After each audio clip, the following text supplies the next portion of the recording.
Welcome to the Midlife Mom Podcast. I'm your host, Lisa Lewis. I'm a coach for midlife moms with a background as a mental health therapist. I help midlife moms who are feeling lost and stuck to be able to discover and create their dream midlife. Let's do this.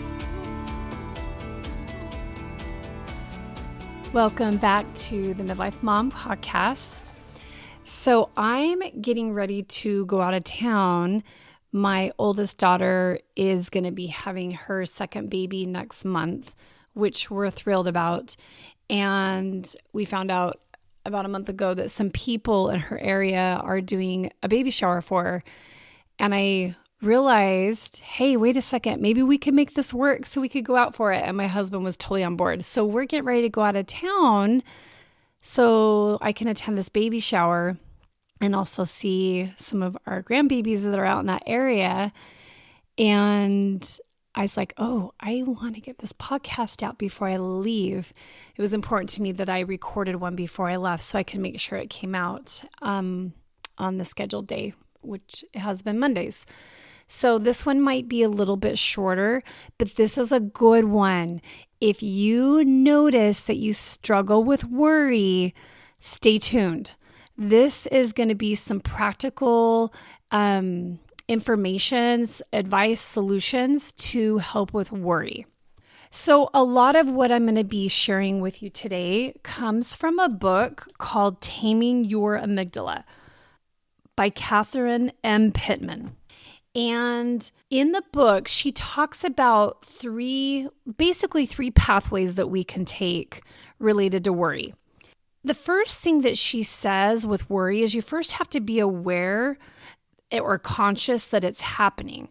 So once you realize that you're starting to worry about something, then it's good to remind yourself that worry is only helpful if you can use it to make a plan and to move you forward. So here's the first option. If you're having worry, then you need to ask yourself, is there something that I can do about this? Can I make a plan for this? So you want to, as you're identifying the plan, put a plan into place that will help you to either prevent, correct, or cope with an impending situation. For example, let's say that there's a bill that's going to be due next month that maybe you're uncertain about how it's going to get paid. And you go about trying to make a plan for that bill, which might look like looking at your bank account, maybe looking at your budget. If you realize that maybe the money's not going to be there, maybe it's having a backup plan, whether that be borrowing money or something to help temporarily. So basically that could be a plan. Once that plan is made, then you move on with your day and you stop worrying about it. Another example could be if you're planning maybe a big party and the party is going to be at your house and you're worrying about the different details of the party. Now, sitting down and making a plan, a concrete plan, sitting down and outlining, okay, here's the different things that need to be done. Here are the days that I'm going to do them. And making a plan to execute everything for the party and the planning. Again, the worry is leading you to, or you're using your worry to make a plan. Once you have a plan, then you let the worry go. Now you might ask, what if I am worrying and then I make a plan, but then I come back to worrying? That's something to be aware of. If your brain is coming back, well, what if we missed something? Or what if this was to happen? It kind of gets into the what ifs. That's when you get to just say to your brain, hey, we've got this. We've got a plan. We're not going to worry about this. And then move on with your day. So you may have to, especially if you notice that you worry a lot, you may have to keep bringing your brain back to the present and what you're doing at that moment and reminding your brain, hey, we have a plan. We're not going to worry about this any longer. So that's the second thing is if you are worrying and then you make a plan and then you notice that your brain comes back to worrying, it wants to keep worrying about it, that's when you're redirecting it to the present and, saying, I'm not going to worry about this. We've got a plan.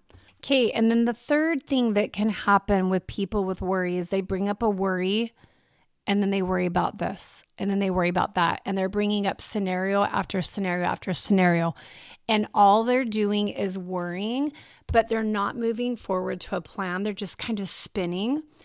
And I like a quote that Catherine Pittman has in her book from Reed Wilson. And what he says is worry is supposed to be only a trigger for problem solving. It is not supposed to last a long time. So let me read that again. Worry is supposed to be only a trigger for problem solving. It is not supposed to last for a long time. So without a plan, worry really isn't useful. All it's doing is it's triggering our amygdala, which is the fight, flight, or freeze part of our brain that activates different sensations in our body that are uncomfortable. And so if we're worrying and we don't have a plan and we're worrying just to worry and worry, it really isn't serving a purpose. So let me review those three things again that can happen with worry. The first one is the one that's going to be helpful. This is when we worry or we notice worry. Again, we want to pay attention to that we're worrying. And then we are making a plan for that worry. And then we move on with our day. We're not worrying anymore. The other thing that can happen, these next two things that are not helpful, is if we worry, we make a plan, and then we go back and we worry again.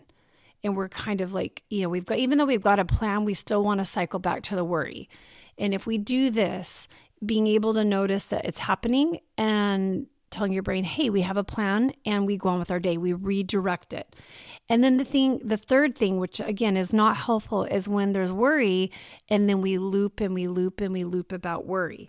And remembering that worry without a plan does not have a useful result.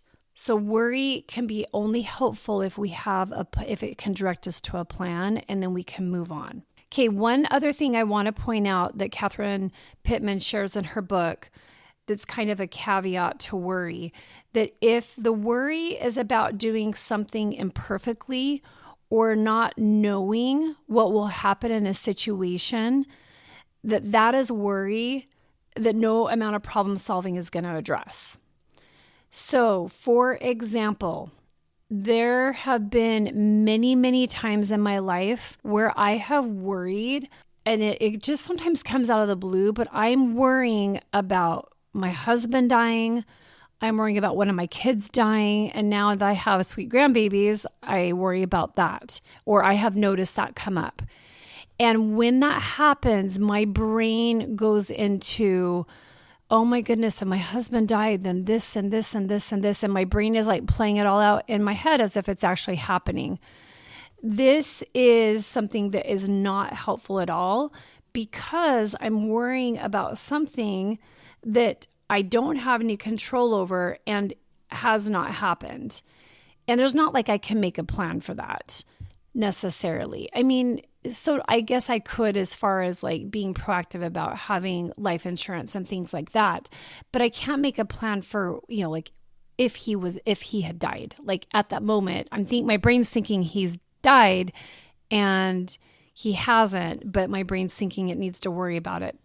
And one thing I learned to do a long time ago when this started happening for me is I would tell and it still comes up sometimes, but I tell my brain, this isn't happening. And if it was to happen, we'll figure it out then. And then I redirect my brain. I do not allow my brain to go down that rabbit hole. Sometimes it tries to, because that's probably one of my bigger fears, of losing someone that I love that's very close to me. But when it comes up, I just say, nope, we're not doing this. We're not going to try to solve for this, which obviously I can't, but just that we're not going to worry about this. And if this was to happen, we will deal with it then. I hope this was helpful. This is something that I notice a lot of women I work with do, is worry, to include myself. And so being able to know that worry can serve a purpose, if we can have a plan and then move on, I encourage you to practice this. If you notice yourself worrying, again, you want to notice it, and then ask yourself if you can make a plan or what the plan would be, and then move on. And if it's not something you can make a plan for, like the example I just gave with something like, someone dying that you're not expecting to die, just know that it's not helpful, and know that that's something you can just practice redirecting your brain to focusing on other things that you can solve for at the moment. So I hope this is helpful, and I'll see you next week on the podcast.